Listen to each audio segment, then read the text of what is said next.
Assalamualaikum warahmatullahi wabarakatuh. Kami di sini akan mempresentasikan tentang teori-teori belajar mengajar. Saya Ita Purnamasari dengan NIM 20108830001 dan teman saya Mangzilatur Rahmah dengan NIM 20108830006.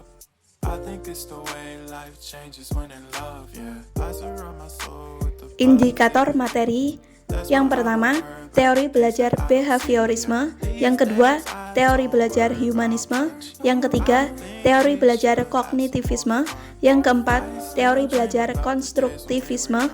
Yang kelima, relevansi teori belajar untuk pembelajaran biologi berbasis kompetensi. Teori belajar behaviorisme. Menurut teori behavioristik, belajar adalah perubahan tingkah laku sebagai akibat dari adanya interaksi antara stimulus dan respon. Menurut teori ini, yang terpenting adalah masuk atau input yang berupa stimulus dan keluaran atau output yang berupa respon. Faktor lain yang juga dianggap penting oleh aliran behavioristik adalah faktor penguatan atau reinforcement. Penguatan adalah apa saja yang dapat memperkuat timbulnya respon. Tokoh-tokoh teori belajar behaviorisme. Yang pertama, Edward Lee Thorndike. Thorndike menciptakan sebuah teori pembelajaran mekanistik dan objektif yang memfokuskan pada perilaku tampak. Dia lebih menginterpretasikan pada hubungan stimulus dan respon. Yang kedua, Ivan Petrovich Pavlov. Teori Pavlov adalah pengkondisian klasik yang menggambarkan proses pembelajaran melalui asosiasi stimulus dari lingkungan dan bersifat alamiah. Untuk menyusun teori ini, Ivan Pavlov menggunakan anjing sebagai bahan eksperimen. Dalam eksperimennya, Pavlov menempatkan sinyal netral untuk mendapatkan refleks secara alami. Yang ketiga, John B. Watson. Menurutnya, belajar adalah proses interaksi antara stimulus dan respon. Namun, stimulus dan respon yang dimaksud harus berbentuk tingkah laku yang dapat diamati atau observable dan dapat diukur. Teori belajar humanisme. Menurut teori humanisme, belajar adalah memanusiakan manusia, yaitu mencapai aktualisasi diri, pemahaman diri, serta realisasi diri secara optimal.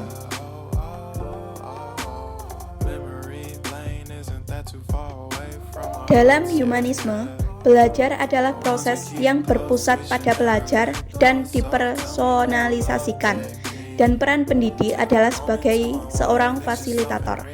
Pendekatan humanistik berfokus pada potensi manusia untuk mencari dan menemukan kemampuan yang mereka punya, dan mengembangkan kemampuan tersebut. Teori belajar ini berusaha memahami perilaku belajar dari sudut pandang pelakunya, bukan dari sudut pandang pengamatnya. Tokoh-tokoh teori belajar humanistik. Yang pertama ada Arthur Combs. Memiliki pendapat bahwa belajar merupakan hal yang bisa terjadi tatkala bagi seseorang ada artinya. Yang kedua, Abraham Maslow.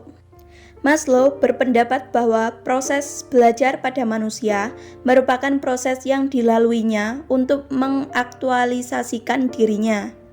Belajar adalah proses untuk mengerti sekaligus memahami siapa diri kita sendiri, bagaimana kita menjadi diri kita sendiri, sampai potensi apa yang ada pada diri kita untuk kita kembangkan ke arah tertentu. Yang ketiga, Carl Rogers. Rogers berpendapat bahwa setiap manusia memiliki kecenderungan untuk mencapai kesempurnaan hidup, membentuk konsep hidup yang unik, dan tingkah lakunya selaras dengan konsep kehidupan yang dimilikinya. Menurut Rogers, pembelajaran terjadi melalui fenomena hidup atau pengalaman yang dialami setiap orang. Teori belajar kognitivisme. Teori belajar kognitivistik merupakan pendekatan belajar yang lebih mengutamakan proses belajar daripada hasil belajarnya. Teori ini memandang bahwa tingkah laku seseorang ditentukan oleh persepsi serta pemahamannya tentang situasi yang berhubungan dengan tujuan belajarnya. Proses pembelajaran menggunakan pendekatan teori ini dianggap sebagai suatu proses internalisasi ingatan, retensi, pengolahan informasi, emosi, dan aspek-aspek kejiwaan lainnya. Aktivitas belajar dalam pendekatan ini melibatkan proses berpikir yang sangat kompleks. Tokoh-tokoh teori belajar kognitivisme antara lain David Ausubel. Peserta didik akan belajar dengan baik jika isi pelajaran didefinisikan dan dipresentasikan dengan baik dan tepat. Jerome Bruner. Proses belajar akan berjalan dengan baik dan kreatif apabila guru memberikan peserta didik kesempatan untuk menemukan suatu aturan, termasuk konsep, teori, definisi, dan sebagainya. Jean Piaget. Menurut Jean Piaget, perkembangan kognitif merupakan suatu proses genetik, yaitu suatu proses yang didasarkan atas mekanisme biologis perkembangan sistem syaraf.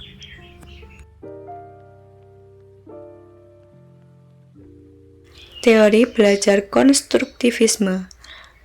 Konstruktivisme memandang belajar lebih dari sekedar menerima dan memproses informasi yang disampaikan guru atau teks, tetapi lebih dari itu, pembelajaran adalah konstruksi pengetahuan yang bersifat aktif dan personal.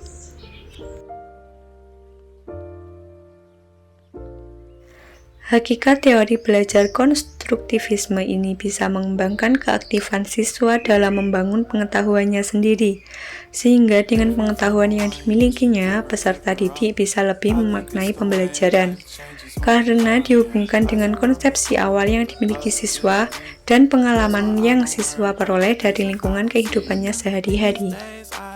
Tokoh-tokoh teori belajar konstruktivisme antara lain Jerome Bruner. Belajar lebih berhasil jika prosesnya diarahkan pada konsep-konsep dan struktur-struktur yang termuat dalam tema yang diajarkan. Lev Vygotsky menekankan pada perancahan, sehingga semakin lama siswa akan semakin dapat mengambil tanggung jawab untuk pembelajarannya sendiri.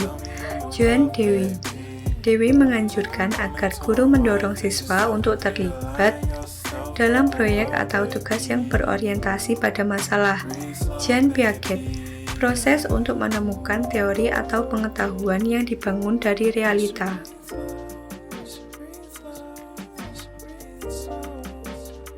Relevansi teori-teori belajar untuk pembelajaran biologi berbasis kompetensi.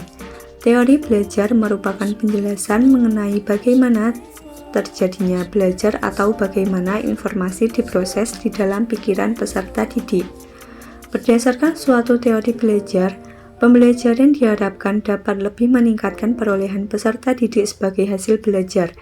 Teori belajar dipahami sebagai prinsip umum atau kumpulan prinsip yang saling berhubungan dan merupakan penjelasan atas sejumlah fakta dan penemuan terkait dengan peristiwa belajar khususnya dalam pembelajaran biologi. Pembelajaran biologi menekankan pada pemberian pengalaman langsung untuk mengembangkan kompetensi, agar peserta didik menjelajahi dan memahami alam sekitar secara ilmiah. Pembelajaran biologi diarahkan untuk mencari tahu dan berbuat sehingga dapat membantu peserta didik untuk memperoleh pemahaman yang lebih mendalam tentang dirinya sendiri dan alam sekitar. Dengan demikian, relevansi teori belajar untuk pembelajaran biologi berbasis kompetensi sangat erat. Karena teori-teori belajar dan pembelajaran biologi sama-sama mengedepankan proses bagaimana kita dapat menemukan suatu hasil tersebut. Bisa dilakukan dengan menjelajahi, memahami alam sekitar, sehingga mendapat pemahaman yang lebih dalam dan memperoleh penjelasan yang luas, serta mendapat sejumlah fakta dan penemuan yang terkait dengan peristiwa belajar, khususnya pembelajaran biologi. Sekian, terima kasih. Wassalamualaikum warahmatullahi wabarakatuh.